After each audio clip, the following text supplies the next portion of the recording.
Hello, my spectacles to the side artist, but the ghoul next door. Your favorite ghoul fiend.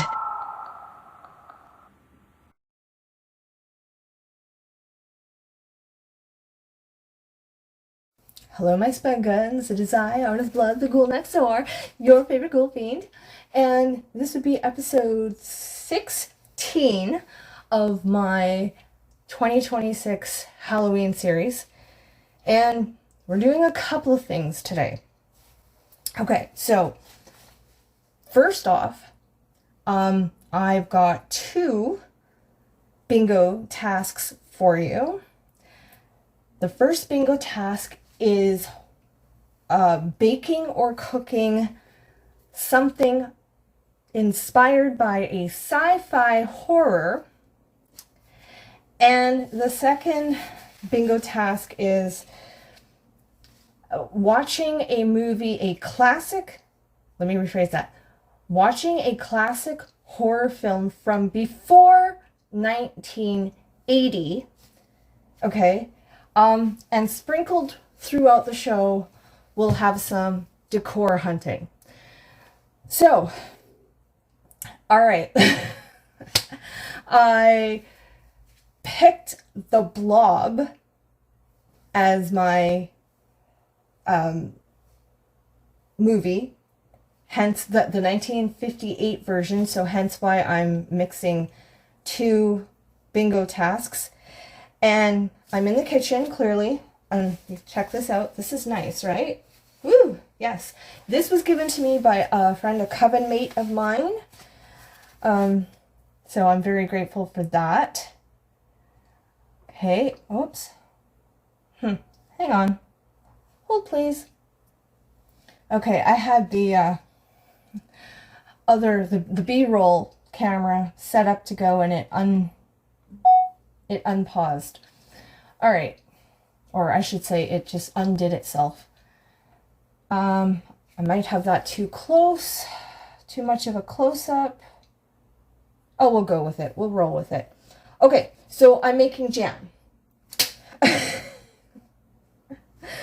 Inspired by the blob. So, I have made in the past jam with kiwi and dragon fruit.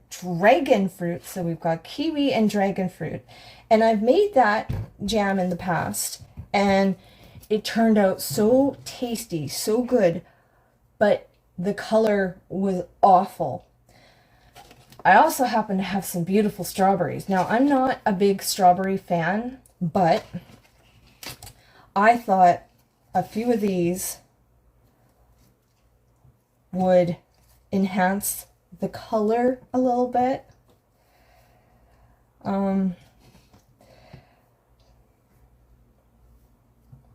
I'm not going to use them all. I think that might be enough. Where's the... I want to close those and put those in the fridge for another recipe. Now, why do I have strawberries if I'm not a fan of them? Good question.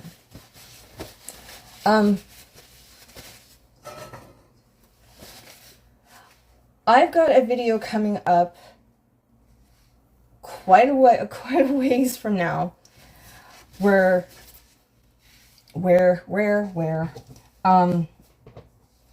I do a bit of a grocery haul. These were part of that grocery haul. Now, I don't want to get too into it, but I did not pick these. No pun intended. It was part of a grab bag, okay? So we'll get started. I'm just going to, I don't have a lot of room on my counter, so I just want to move that there. All right.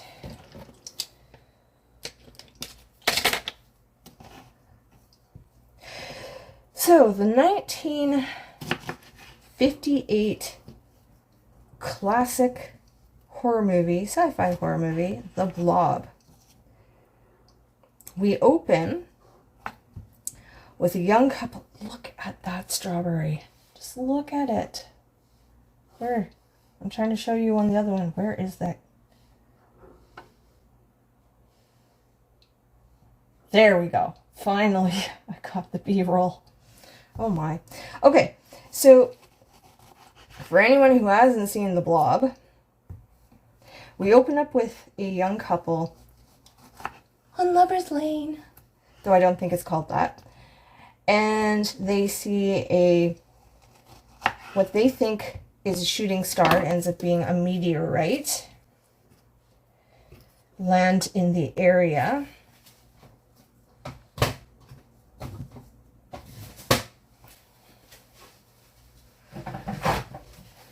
And they go to check it out. Meanwhile, at the same time, an old man and his dog go to check it out. Sounds very familiar. Yes, it sounds a lot like the opening scene of Killer Clowns from Outer Space, and that's because they stole that idea. All right, so the old man and his dog have gone to check out, well, he leaves his dog in his house, and the old man goes to check out the meteorite. He sees a gooey substance and makes the mistake of touching it. The gooey substance then literally grabs onto his hand and encases it.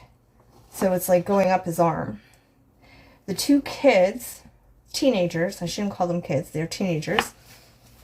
And of course the actors weren't. But the two teenagers, they find the old man kind of roaming around on the highway needing help, and they put him in their car and they take him to the doctor.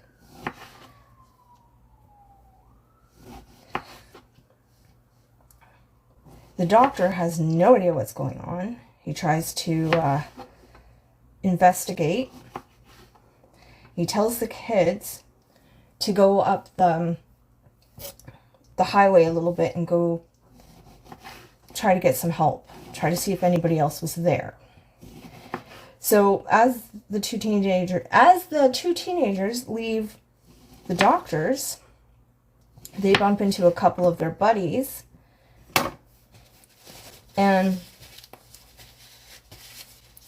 end up kind of wasting time in a drag race. Okay, I'm just putting these in the pot to get them off the counter so I can... I think I've said this before. I have like 2 feet of space between the edge of the stove and the refrigerator where I'm trying to do this.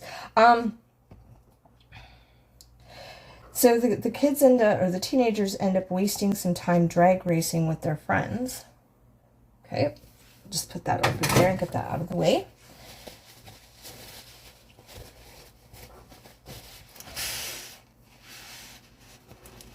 But eventually,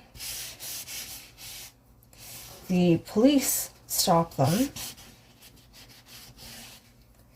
and they explain what they're doing, where they're going, why they're doing it.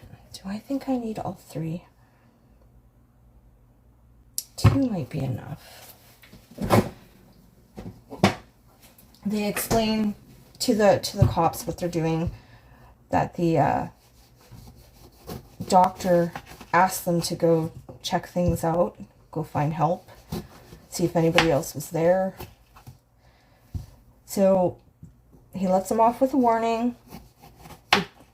And now our group of kids, not just the young couple, but their drag racing friends, also go to check out the old man's farm, where they find the dog. Of course, the girl, she's like, we can't leave the dog here. Takes him with her. Meanwhile, the doctor has decided that they have to amputate the old man's arm because the substance, the goo, has encased it all the way up to the elbow. And the only way to stop it is just to get rid of the arm, so it has nothing to feed on. Because at this point, he just knows it's some sort of parasite. 1 second.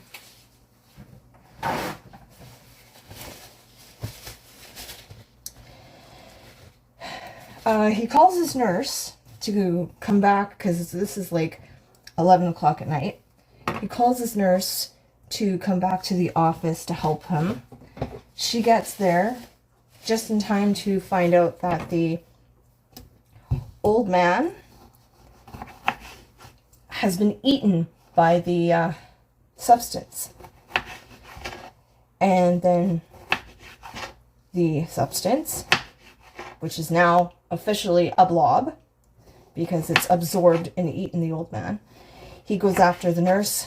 I should say, goes after the nurse and the doctor. And they become absorbed in it as well. I think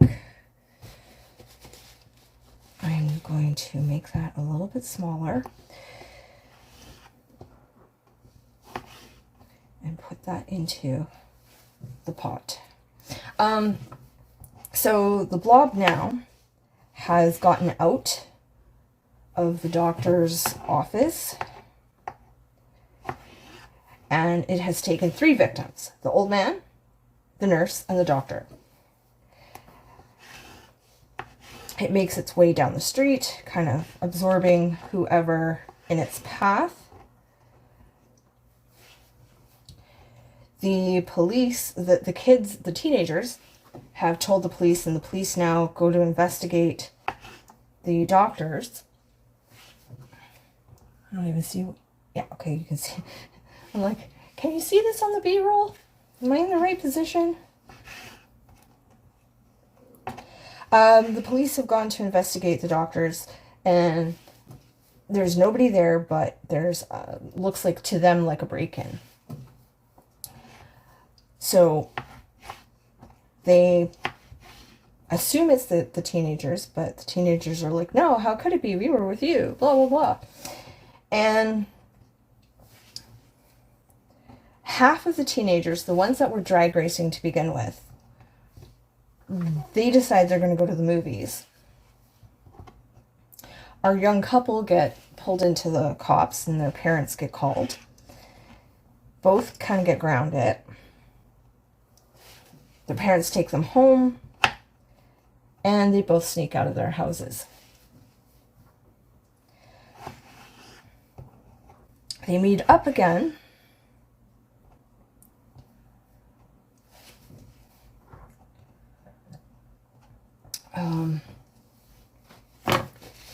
They meet up again, and they go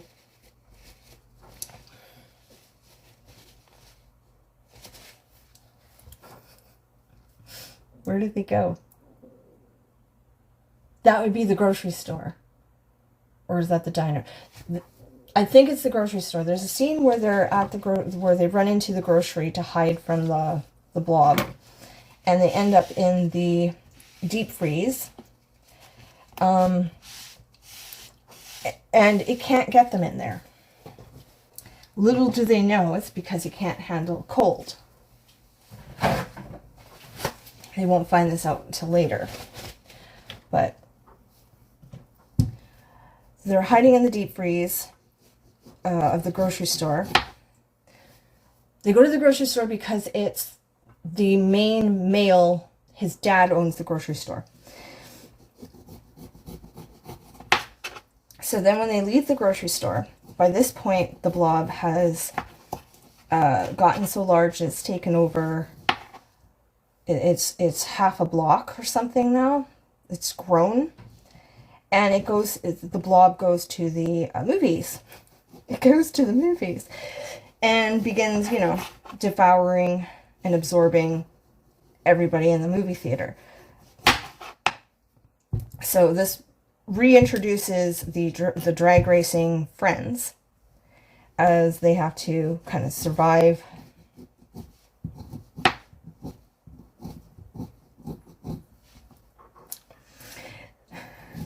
they have to kind of survive the blob. And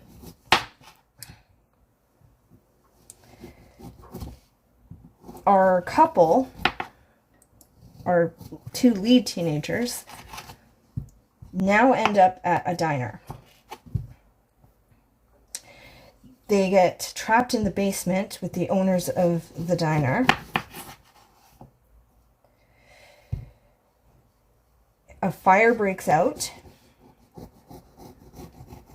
and they think maybe the fire will kill the blob, but no, it doesn't. It just makes it larger. And as they're trying to get rid of the fire, put out the fire with extinguishers, this is where this is where they realize it takes cold to get rid of it. So they radio the cops in the fire department and tell them what they've figured out. One sec. I was talking. I forgot to hit the... Oh dear. Alright. Where'd I leave off? The kids, the two main teenagers are a couple there. They tell the police and the fire department that it takes cold to get rid of the blob. And for them to... That's too big. For them to use the extinguishers on it. It works. The blob shrinks and dies, and that is the end of the movie.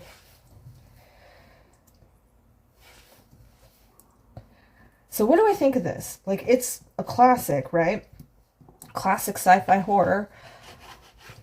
Back in the time when 3D was just kind of starting, and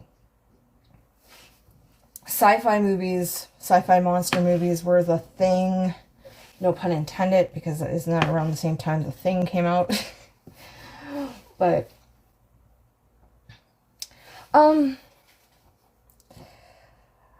it was okay. I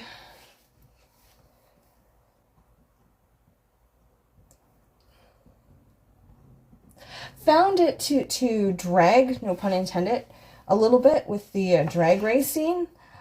I don't think that was necessary. Am I off kilter? I am too. My B-roll's going to be bad today.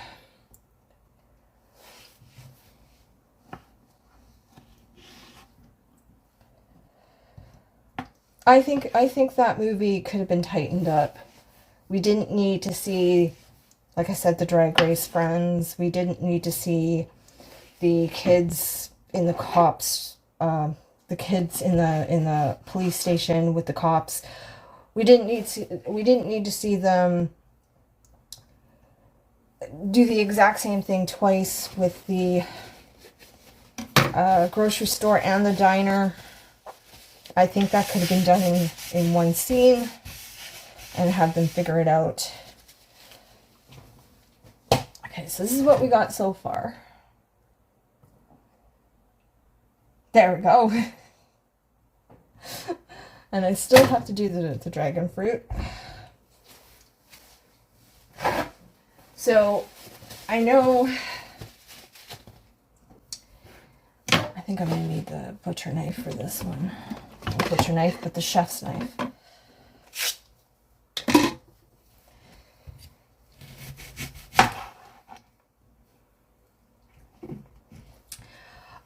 This movie was done... Oh, is this not good? Okay, I just had to go a little farther, because I guess it was the stem has gone bad. Oh my, what am I trying to say? Like, during this movie came out when in between the two wars. And people were still reeling from World War II, just before the Vietnam War, before the Cold War, a lot of war. The whole idea of alien invasions. I think I have to take all this pink off. People still had kind of a fear of the Russians. They still had a little bit of fear of, you know, what had happened with the World War II. And they were all trying to make it to space.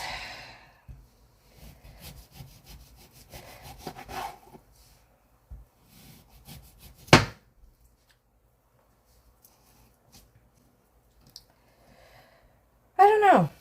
I don't really want to think too deeply on this one. Did I like it? It was okay.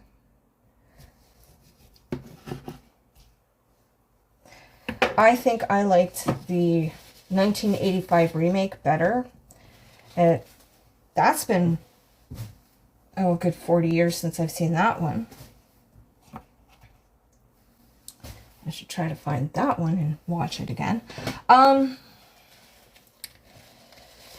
understand that the special effects on this one aren't that special. I guess for the time they were, but it does just look like a glob of Play-Doh.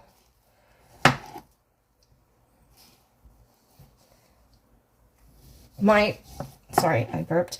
My original thought was when I picked this one, how am I going to do this recipe? Because usually your first thought would be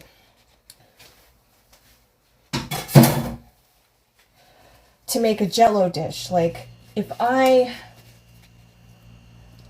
ate Jell-O, but I don't because it's made with gelatin, and gelatin is not vegan friendly. I know there is a vegan plant-based gelatin out there, but they don't carry it in my city, and trying to order it would cost an arm and a leg. So, but my original thought was, oh, let's make a Jell-O ambrosia salad type of thing, but that went by the wayside right away. And then I remembered, oh, I had made this jam a while back, and I really liked it. So why not make a jam again? But as I said, the color, even though it tasted really good with just the dragon fruit and the kiwi, the color was gross. And because I had a mystery box of produce that had all those strawberries in it, I thought that would be perfect. It should give it just the right kind of color. Because, I mean, that's the dragon fruit, right? It almost looks like an alien.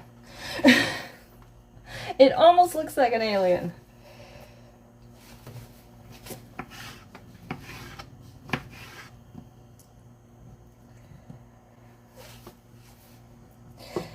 I am not, by any stretch of imagination, a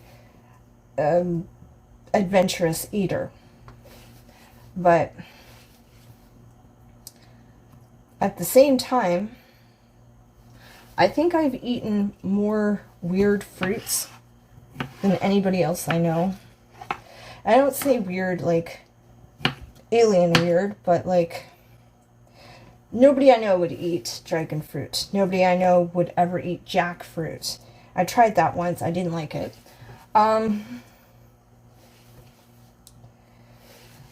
Mixing combinations like this, for instance.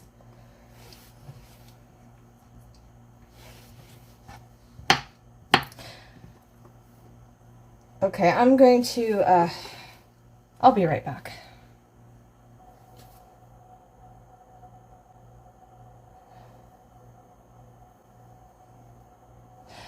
Okay, so I've just finished cutting up the last couple of pieces of the dragon fruit and added it to our pot here. And I cleaned up my cutting board. So I am going to add a little bit of water.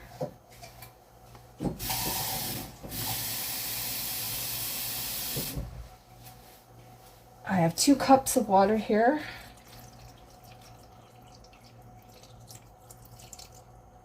I think that might have been too much. So not quite 2 cups, about just over 1.5 cups. Is that the right burner? Yes, it is. Okay. I don't know if I'm gonna have. I don't know if my jars are gonna be big enough. I might have way too much for my itty bitty little jars. Alright, so I'm gonna let that start to simmer, and in a little bit I will need to put, actually I will just put that in now. Put in some lemon juice.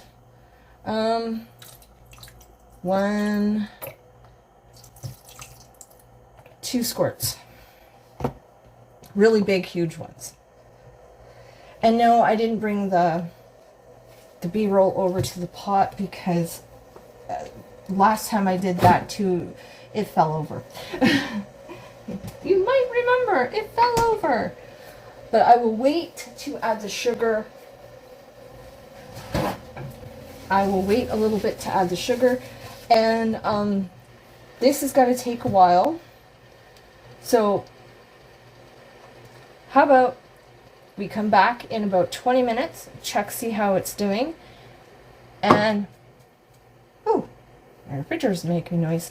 And we'll cut to the Halloween decor. And then we'll come back to this. Okay, so I was at Marshall's. They had a couple of end caps there, not a whole lot yet. They were just starting. As always, I can't play the sound because they had music playing and I don't want to get copyright strike. But there seems to be a fantasy theme. There's a Medusa, a few haunted houses, snakes, dragons. So there seems to be a fantasy theme and what looks like a traditional Halloween as well, with the witches and the jack-o'-lanterns, ghosts. Bath and Body Works. I was actually really late to this one. When I got there, she said they'd had things up for 2 weeks already and everything was picked over. I kind of got the scraps. This was the scraps. But there should be a second round coming soon, she said. And then Michael's. Wow. I had gone to Michael's a couple of weeks ago and they told me to come in on the 16th. I didn't make it for the 16th. I thought for sure when I saw the little bit that was there that I had missed everything, but they assured me, no, they're just getting them in. They're late getting things in this year. But there is a, I want to say it's a groovy, quote unquote. I don't know what the official titles are for the collections this year. I haven't been paying attention. I really haven't. But we seem to have another take on the disco ghost thing from last year. There's an elegant theme. I did not get pictures of it, but there was a Romeo and Juliet type of theme going on. That's adorable. I love that. That pumpkin, that jack-o'-lantern, I mean, with the little scaredy cat. Gorgeous.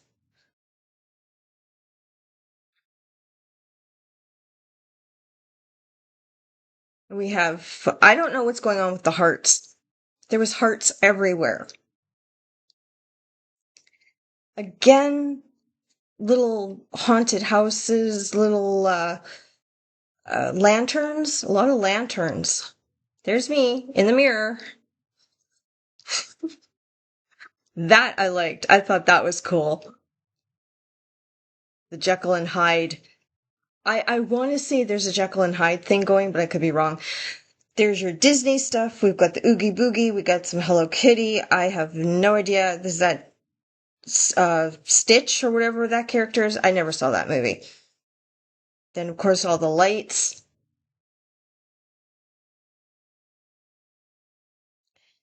I think those are blow molds. I'm not totally sure. I didn't really, they were too low down. I didn't feel like trying to break my body, trying to bend to see it. Those skulls, if they have any left when I go back next week, I'll have to get one because they were for snow globes. The crystal skulls were for snow globes. Those were candles. Those were neat. Those were interesting. They were totally priced too high, but they were cute. This dollhouse is bloody amazing. Just gorgeous. Pillows. Everything was kind of thrown together. Nothing was really what I would say in its proper section. And then Feed Me Seymour wreath. I think I'm one of the only people on the planet who doesn't like that movie. Of course, you always have florals.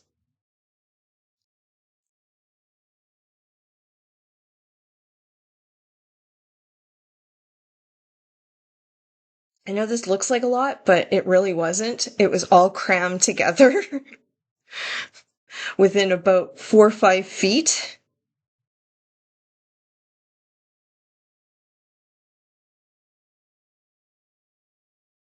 But there seems to be, I'm going to call it a Jekyll and Hyde. I don't know if that's what it really is or what, but there was a lot of pictures with scientists drinking something weird and a lot of the beakers, this again, this and test tubes again this year.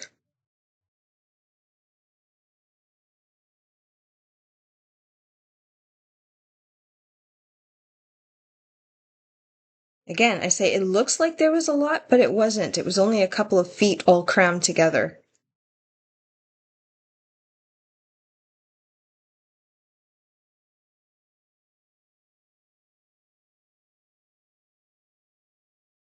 Here's the traditional vintage style, which I appreciate this one. I do like it. I think I've come to really appreciate the idea of it over the last couple of years.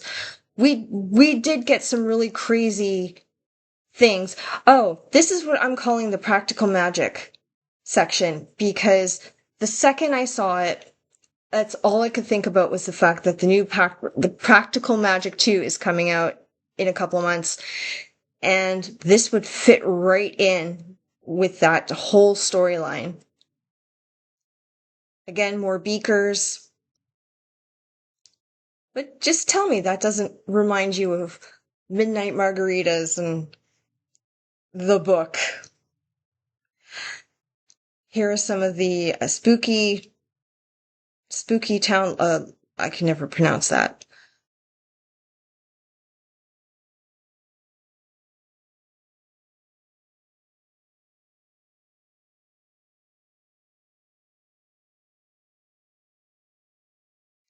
Polemics, spooky towns.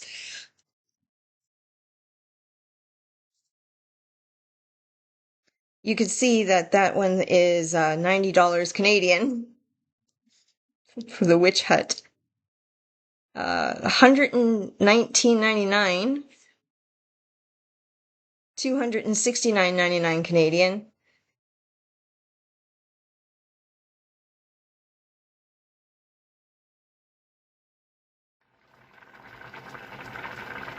Okay, I'm kind of holding this in an awkward position. It's been 20 minutes. I've just turned down the heat, but clearly it's got to go for, let's give it another half hour. I'll check in with you in that half hour. Okay. I was wrong. I was thinking about what I just said, and I said at the end of the movie that it shrunk and died. It did not. I was like, I got that wrong, didn't I? I got that wrong. It was, they froze it, and then the military came. Oh, I gotta turn that off. They froze it, and then the military came and took it to the Arctic. Why I thought it shrunk and died, I don't know. It's been a couple of days, I'm not gonna lie. I'm taping this on a Saturday and I watched it on Wednesday. So it's been a couple of days. Ooh. Hang on. Okay, I think I need to put a little more water in this, and I'm gonna put the sugar in there now too.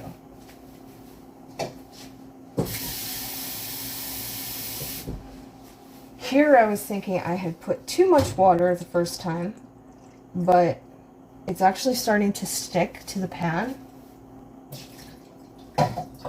So I put about another cup of water in it. I've got the heat turned off for the moment. That piece, I made that piece too big. Alright, so the sugar.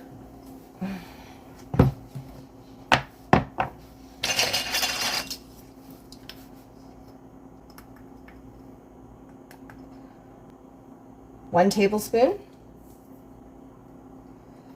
2 tablespoons. That hopefully will be enough. I don't have any pectin or anything for it, but I've made jam like this before, and the natural pectin has solidified it. Okay, so I'm going to put that back on, but I'm going to turn it way down and let it simmer for quite a while. I'm wondering if I should get the masher out and mash that a little bit.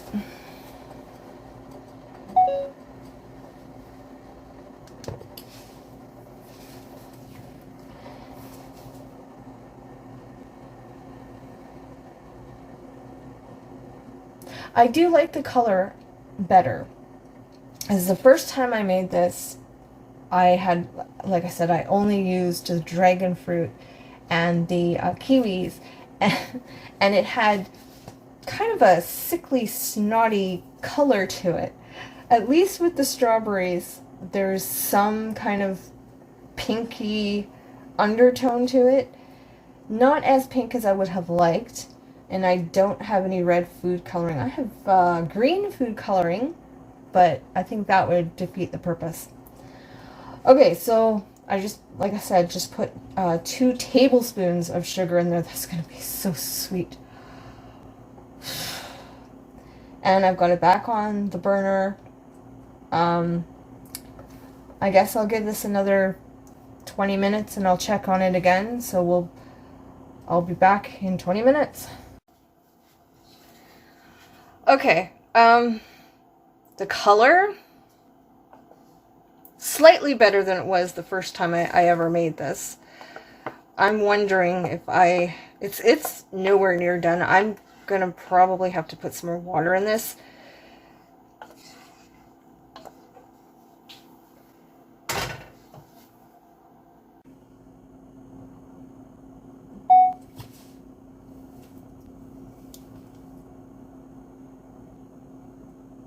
Okay,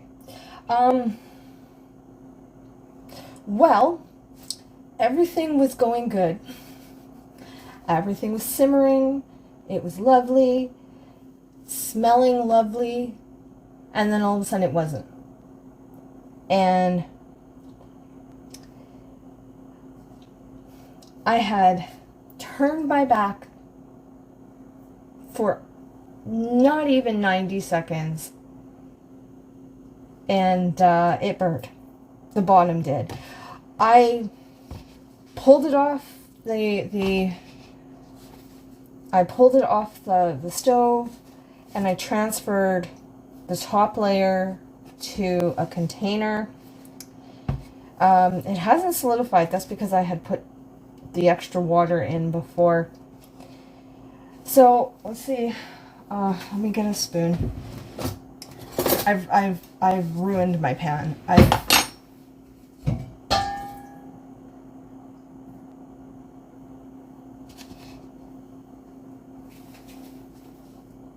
I've ruined my pan.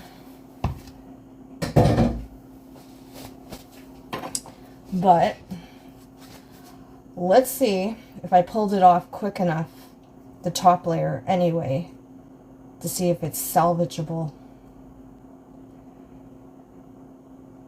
I've had it sitting here cooling for about 25 minutes, a half hour.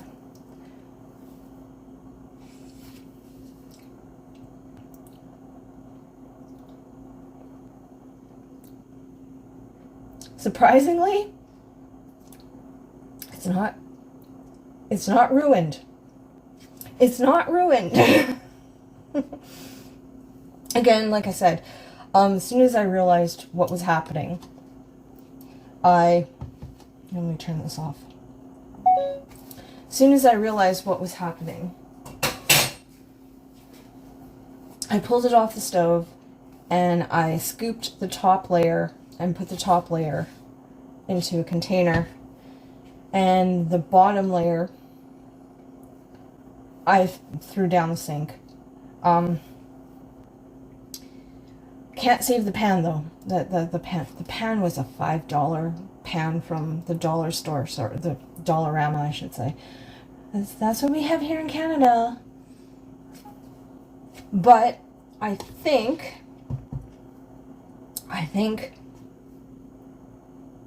this can go into jars. Okay, I'll be right back.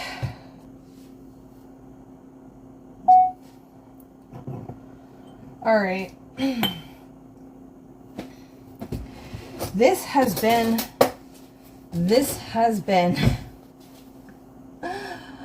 a day. I do like the color though. The strawberries added a nice color. It's still a little on the chunky side.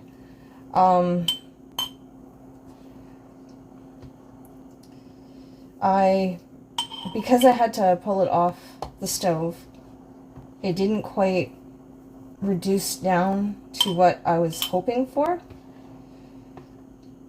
So it's got a very mushy banana texture.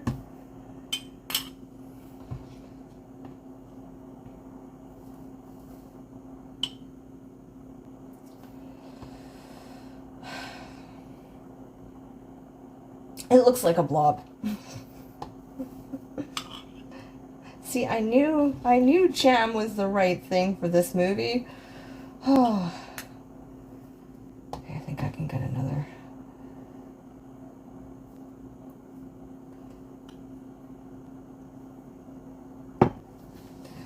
Oh, I've got way more. I said that at the beginning of the video that I thought I had made too much. I could have used only half of the dragon fruit and maybe only one of the kiwi.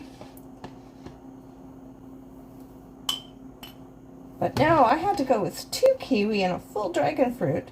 And I had like, what, 6 or 7 strawberries.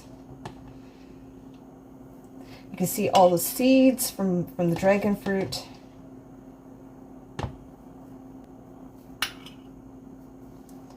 Oh, I wasn't smart enough. Hang on. I was going to say I wasn't smart enough to strain it, but I did think about it. and I decided against it.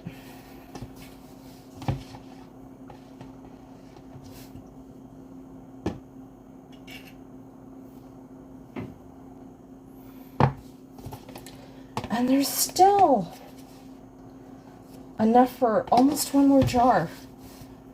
Do I have another jar? That is the question.